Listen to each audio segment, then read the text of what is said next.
Well, I'm Buster Wakefield, and I was born June the 10th, 1930. And we had 12 in the family, and there's 2 half-brothers, and the rest of them were brothers and sisters, 6 girls and 6 boys. And I was the 5th one in line. But the main thing in my life, I got converted as a Christian at 19 years old. I was kind of an ordinary little boy. I didn't drink or smoke. I never tasted beer or whiskey, never smoked.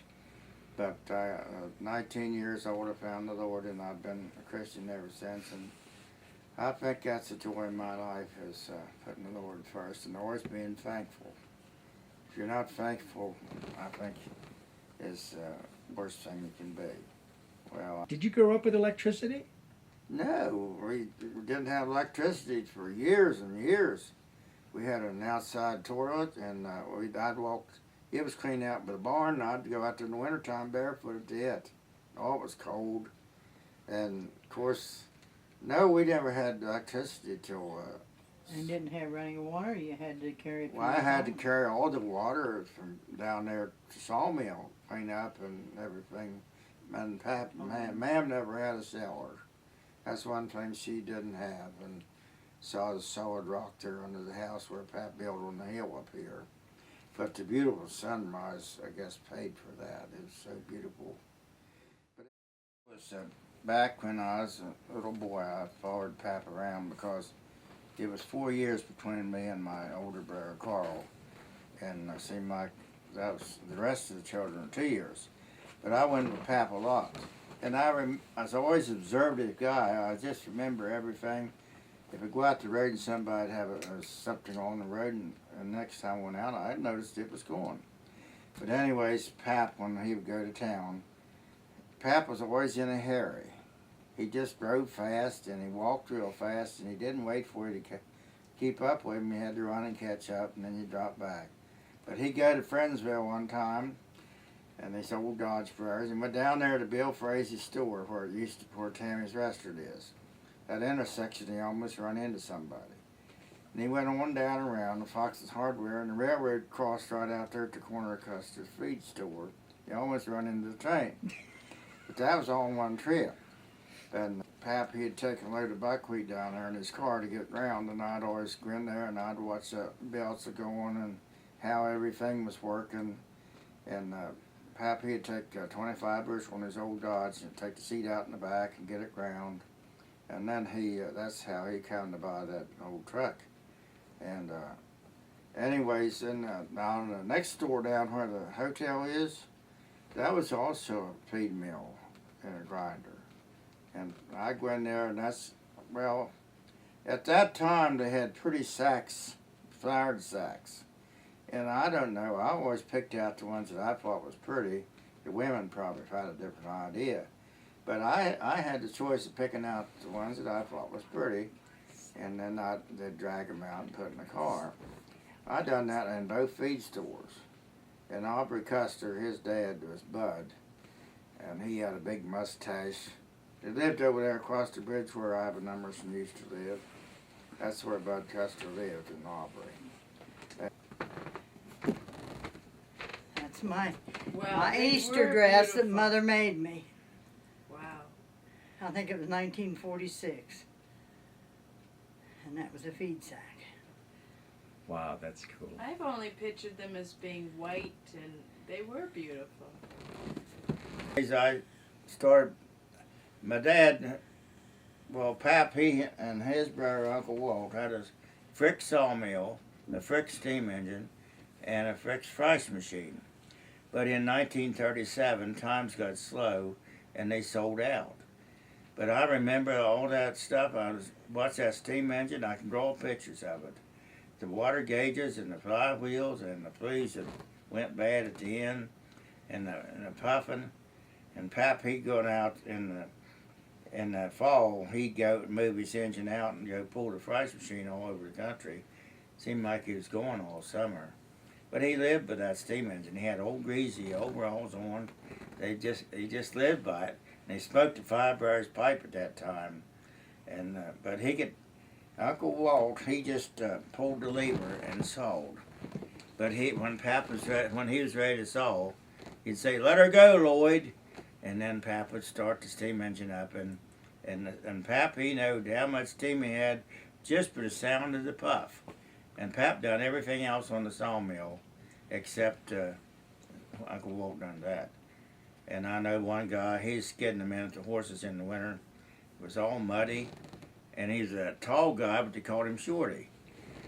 And I had to carry all the milk and butter and everything down there at the spring house at the sawmill pond. And then I carry it back up at mealtime and back down. I carried all the water from down there also as my job. But anyways, about the plowing, Pap taught us to do something, to do it right. If that plow jumped out of the ground and went out here 10 or 12 feet, you pulled it back and done it right. He always taught us to drive a fence post straight, get a place for you work in first, yeah, that's the way he taught us, just to do it right, and I never forgot it. But plowing, I had my younger brother, Dewey, rode the horse, and then Troy, he was 7 years younger than I am, and he was a little boy, and I babysat him while I plowed, so to speak. Because, but we plowed, we started on the outside of the fields and go round and round and round.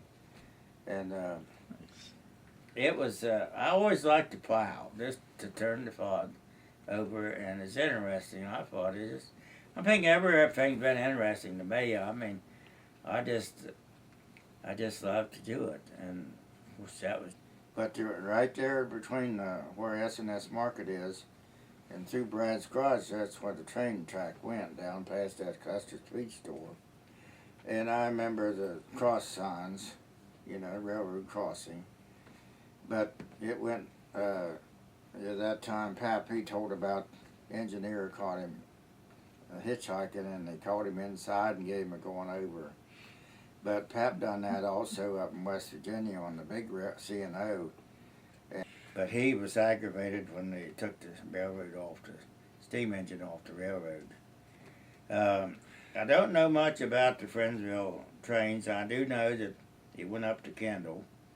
My mother was born to Kendall in 1906. It's almost 1905 because January the 1st, 1906. And that's where she was born. And my grandpa worked up there, and then he built a big farm up Macedonia farm, they call it now.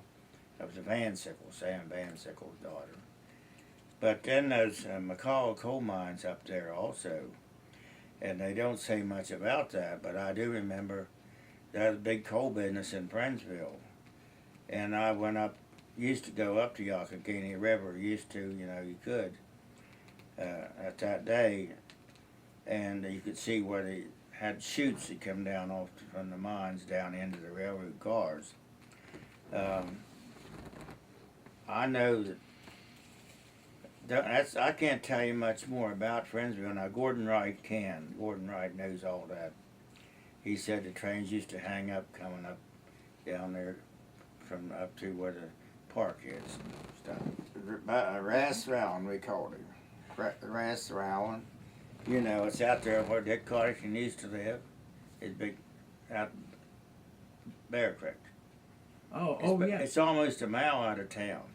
Okay, I started Friendsville, and I was about 12. And that was my first year, 6th grade, as that picture was taken. I call him Ma'am and Pap, my parents. But anyway, she ordered a dozen Buttercup peepees. So they come in out to Rathrowan out there. That little building's still out there, you can see in the brush. It's a little tile building. Anyways, I walked clean out there at lunchtime from school, picked up that box of peepees and carried them back and put them on the school bus at dinner time.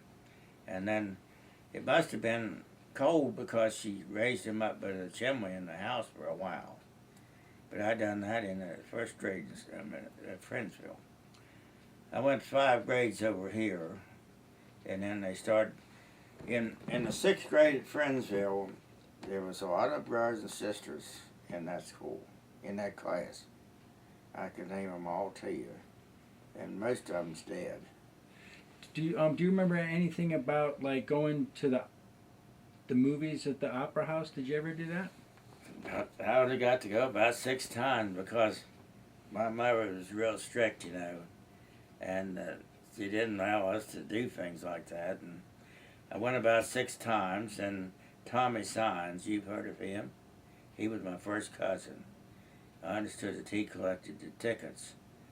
But that was really something. I can remember, though, went in there and I could see the movie screens in the seats and dark and everything. But that was out of way place for Buster, My mother, she was a lieutenant, kind of correction. She'd make you go out and cut your own switch off the peach tree, and buddy, when that come around your legs and across your fingers, you didn't argue about it. Now I know when I was little, I must have been pretty sassy because when I was little, she was washing my face in a higher chair. She said, "I'll wash your mouth out with soap." So I must have been, like I said, I was an ordinary little feller. But I used to shoot the old bullfrogs right under the chin down at the frog pond at the sawmill. Just rolled him. One time I shot the man's rooster in the cone, and the cold caught him and knocked him out. I thought, oh, I killed him. I had a piece of inner tube about that long, about that wide, and I put a slot in it to grain of corn. That was my ammunition. But I rolled that old rooster, and I thought I killed him, but after really got up. Well, tell them about gathering the eggs, putting them in your pocket. Maybe they don't want to hear about it. Oh Yeah. yeah, we do. Well, like I said, we done everything on the farm, and I'd always, I don't know, I just thinking about my life. I don't know what Carl done. He was 4 years older than that, and Joey was, my sister Hazel was 2 years younger, which she was in the house. But anyways, I went to chicken house, and Ma'am had all these different chickens. She had red leghorns. Rhode Island red, maybe. Rhode Island red. She had leghorns. She had Dominics. She had all kinds, ducks and everything. Anyways, went down to gather the eggs, and boy, I was getting a bunch of them, and I'd wait till the old hen had one part way out, and then I'd wait till she laid it, and I filled my pockets, and I was so tickled, and I was going to go to the house and had scrambled eggs.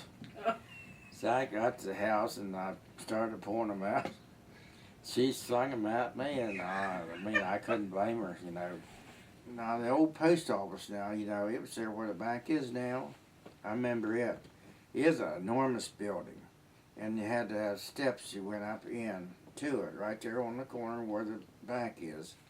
And it had a lot of old furniture and stuff in one part of it. That's the way Cecil Sawyer's store down there on the corner is not there now. Down below, where the Raptors have there, it's a vacant lot. It's down below Kenny's place, down right on the corner. That's where Cecil Sawyer's store was. My mother dealt in there. He was just a little feller, and his wife was heavy and she wore high heels, didn't she? Little tiny feet. Yeah, and She but was a big anyways, I remember that store, and I could still see him there. Kirkland, but in the back end he sold stoves and all that stuff. Anyways, Red Jenkins, I remember him, but he also had a beer joint, and you had to go through the beer joint to get into the barber shop, because that was a no-no for me. But anyways, my brother Troy, I heard about him. He's proud of his hair. And he went in there one time, and the boys put it up to cutting his hair off somehow. I guess Troy said, I didn't know about it till I was told.